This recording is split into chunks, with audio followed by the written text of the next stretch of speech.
नमस्कार, मैं हूं रौनक पारेख और आप सुन रहे हैं पंजाब केसरी टीवी राजस्थान का पॉडकास्ट में हम आपके लिए लेकर आए हैं दिन भर की वो बड़ी खबरें जिनका सीधा सरोकार आपसे है। राजस्थान की विधानसभा सत्र को खत्म करने का प्रोसेस पूरा नहीं करके उसे कंटिन्यू करने पर जो विवाद हुआ है उस पर मुख्यमंत्री अशोक गहलोत ने बीजेपी पर पलटवार किया है। उन्होंने कहा कि हमने जानबूझकर असेंबली को कंटिन्यू रखा है। अगर इनकी नीयत खराब हो जाए तो हमने इनकी ऐसी हालत कर दी है कि एक नहीं चलने देंगे।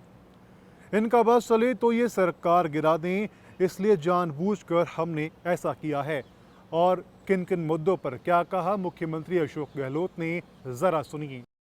कि जो बीजेपी ने नया मॉडल बना दिया देश के अंदर हॉर्स ट्रेडिंग का, सरकारें घेरा रहे हैं। पहले अरुणाचल प्रदेश, कर्नाटका, फिर मध्य प्रदेश, महाराष्ट्र, अब और इसकी दृष्टि कई जगह पर है, झारखंड में भी प्रयास कर रहे हैं। तो पिछली बार जब राज्यपाल महोदय को इन्होंने मजबूर कर दिया, आज तक इतिहास में कभी नहीं हुआ।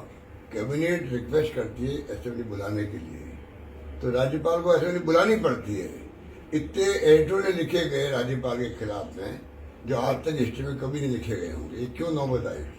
क्योंकि इनको इशारा था, रिक्वेस्ट हम कर रहे हैं, वो बुला नहीं रहे हैं। उल्टा होता है, कई बार जब मेजोरिटी नहीं होती है तो राज्यपाल आदेश देता सरकार को, आपको असेंबली बुला के अपना बहुमत सिद्ध करना है। उस केस में जो धरना हुआ था एमएलए का, उल्टा हो गया उस वक्त में, ये नौबत आई थी। इसलिए जानबूझ के हम लोगों ने बुलाई, जानबूझ के बुलाई। अगर इनकी नीति और खराब हो जाए या खराब थी, वो तो हमने इनकी ऐसी स्थिति कर दी, इनकी चलने नहीं दी। विधानसभा का सत्र शुरू होते ही बीजेपी विधायकों ने हंगामा शुरू कर दिया, लेकिन इस बीच पुष्कर के विधायक कुछ ऐसा कर गए जिसको लेकर के सभी की निगाहें उन पर टिकी हुई थी। आखिर उन्होंने ऐसा क्या किया कि सभी की निगाहें उन पर टिकी रहीं, जानिए इस रिपोर्ट में।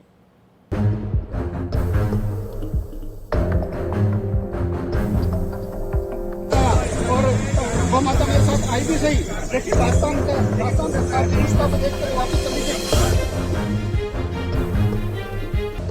विधानसभा सत्र की कार्रवाई शुरू होते ही बीजेपी विधायकों ने विरोध करना शुरू कर दिया।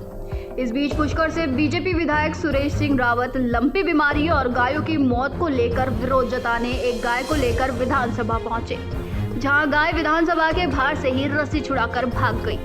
गाय सड़क पर इतनी तेज भागी कि गाड़ियों से गुजर रहे लोग भी घबरा गए। इस दौरान एक बार तो विधानसभा के बाहर लगे सुरक्षा कर्मियों में भी अफरा तफरी का माहौल हो गया। राजस्थान की विधानसभा के अंदर गौ माता को लेकर आया, क्योंकि राजस्थान सरकार जो लंपी से जो हमारी गौ माता ग्रसित है, उनकी रोकथाम के लिए, उसको उपचार के लिए किसी प्रकार की कोई व्यवस्था ही नहीं कर रही। हमने कई बार उपखंड अधिकारी को, जिला स्तर पर जिला कलेक्टर को लाखों गायों की जो हत्यारी ये कांग्रेस सरकार है, और इसका पाप कांग्रेस सरकार को जरूर लगेगा।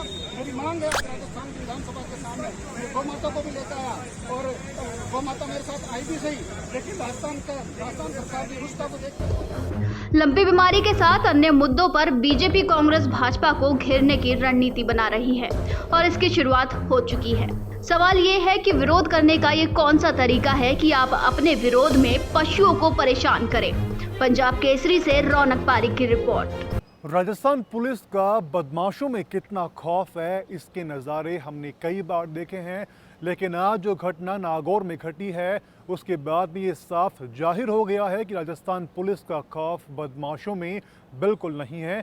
नागौर में कोर्ट परिसर के बाहर दिन दहाड़े गैंग वॉर हुई, जहां परिसर के बाहर पुलिस के सामने ही शूटर्स ने गैंगस्टर संदीप बिश्नोई को गोलियों से भून दिया, जिससे मौके पर ही उसकी मौत हो गई। संदीप नागौर जेल में बंद था। नागौर पुलिस गैंगस्टर संदीप को लेकर दोपहर में कोर्ट में पेश करने पहुंची थी। इसी दौरान कार में आए शूटर्स ने गैंगस्टर संदीप को गोलियों से भून दिया। बताया जा रहा है कि शूटर हरियाणा के थे। बदमाशों ने करीब 9 फायर किए। सभी शूटर्स ब्लैक कलर की स्कॉर्पियो में आए थे। बदमाशों की तलाश में पुलिस ने नागौर के आसपास नाकाबंदी कर दी है। सभी गाड़ियों को चेक किया जा रहा है। बता दें कि संदीप हरियाणा का कुख्यात गैंगस्टर और सुपारी किलर था, जो सेठी गिरोह से जुड़ा हुआ था। पुलिस अधिकारियों के अनुसार शराब तस्करी के साथ वह सुपारी किलिंग भी करता था। उसने नागौर में भी एक व्यापारी का मर्डर किया था। पुलिस इसे गैंग वॉर मान रही है। आज लगभग 1:30 बजे नागौर कोर्ट से अपनी पेशी भुगत कर लौट रहे मर्डर के आरोपी संदीप उर्फ सेठी पर अज्ञात बदमाशों ने मेन रोड पर हमला कर दिया। गोलीबारी में संदीप उर्फ सेठी की मृत्यु हो गई है तथा संदीप के 3 साथियों को भी इसमें चोट आई है। साथ में एक वकील साहब के भी गोली लगने की सूचना प्राप्त हुई है। घायलों में संदीप उर्फ सेठी की मृत्यु हो गई है और 2 उनके साथियों में की हालत गंभीर बताई जा रही है, जिनको जोधपुर रेफर किया जा रहा है।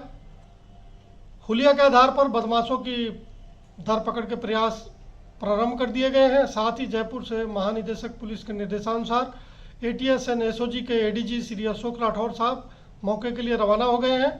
जो सूचना प्राप्त हुई है और घटना से जुड़ी हुई कड़ियों को जोड़कर आरोपियों हैं उनकी पुख्ता पहचान करने और उनको दस्तयाब करने की सारी कार्रवाई प्रारंभ कर दी गई है।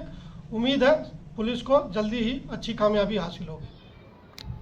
अभी आधा घंटा पहले नागौर के न्यायालय परिसर के अंदर जिस तरह की गोलीबारी की घटना हुई, एक व्यक्ति की सरेआम गोली मार दी जाती है और वहाँ ऐसा हड़कंप मचाया जाता है अपराधियों द्वारा। यहाँ जो शायद एक दहशत का माहौल पैदा हुआ पूरे जिले के अंदर, शहर के अंदर। और वहाँ से महज 50 मीटर 60 मीटर एसपी का घर है और 50 मीटर सामने कलेक्टर का घर है। अपराधियों के हौसले इतने बुलंद हो गए कि अपराधी कोर्ट परिसर के अंदर ताबड़तोड़ गोलियां चलाते हैं और भाग जाते हैं। इस घटना के अंदर जब बताते को मरने वाला भी गैंगस्टर था और मारने वाले भी उसके साथ ही गैंगस्टर जो भी होंगे, लेकिन जब किसी गैंगस्टर को पेशी पे लाया जाता है या वो अपने कोई एविडेंस पे आता है तो गैंगस्टर के ये इनपुट सारा पुलिस के लोकल पुलिस के पास रहता है। संबंधित जो थाना क्षेत्र है कोतवाली नागौर लगता है, इसके अंदर इनके पास सारी सूचनाएं रहती है। उसके बावजूद इस तरह के मामले में पुलिस ने किसी तरह की संवेदनशीलता नहीं दिखाई और इसका परिणाम ये हुआ कि नागौर जैसे शांत इलाके के अंदर ये हत्या जैसी घटना को अंजाम तो कार पड़ी थी, कार के पास में जाने लगा। मैंने कहा लंच में एक फाइल है घर पे, फाइल लिया था और लंच के बाद में बहस है। तो मैं 5-10 लड़के मेरे पीछे चल रहे थे, तो मैं जो मेरी कार के पास पहुंचने में 2-3 फुट दूर था तो पीछे जोरदार 3-4 फुट के पीछे जोरदार बची गोलियों की आवाज़ आई, फटाकों की आवाज़। मैं पीछे मुड़ा देखने के लिए, पीछे मुड़ा तो एक आदमी तो पड़ा था, उसके जगह जगह खून आया था, सर पे जगह जगह लगी हुई थी। वहाँ से कोई फिसल के एक मेरे यहाँ बाजू पे लेफ्ट बाजू पे लग गया है। राजस्थान का दूसरा सबसे बड़ा शहर जोधपुर लोगों को अपनाने के लिए जाना जाता है, लेकिन आज वहां पर एक ऐसी घटना हुई जिससे जोधपुर की इस छवि को दाग लगा है। हाल ही में जोधपुर में एक ऐसा ही वीडियो सामने आया जहां पर एक कलयुगी बेटे ने अपने पिता को अर्धनग्न करके बीच सड़क पर पीटा, जिसका वीडियो सोशल मीडिया पर वायरल हुआ। चलिए दिखाते हैं उस वीडियो को। लेकिन एक बात आपको ये भी बता दें कि ऐसे बेटे जो अपने पिता को किन्हीं कारणों से पीटते हैं उन पर पुलिस कड़ी नज़र रखती है और उन पर एक्शन भी लेती है। ये कल 18 तारीख की बात है। शाम को करीब 4 या 5 बजे के आसपास में अजीत कॉलोनी में एक राजेंद्र कुमार गौड़ करके रहते हैं, जो रिटायर्ड काजरी से सेवानिवृत्त सीनियर टेक्नीशियन के पद से सेवानिवृत्त हो रखे हैं।